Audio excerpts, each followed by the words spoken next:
बोले रामकृष्ण हरी. तुम्ही घरी आहात आणि घरी तुमच्याकडे कसलंही औषध नाही आणि खोकून खोकून जीव बेजार झालाय, सुका खोकला आहे, कप कसलाच बाहेर पडत नाही. अशा वेळेला काय करणार? आपल्या घरामध्ये वेलची असते. वेलची सालीसकट जाळायची, अर्धवट पावडर करायची.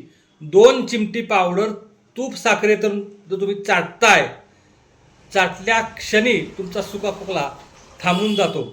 असे आयुर्वेदामध्ये एकदम जबरदस्त असे उपाय असतात बघा.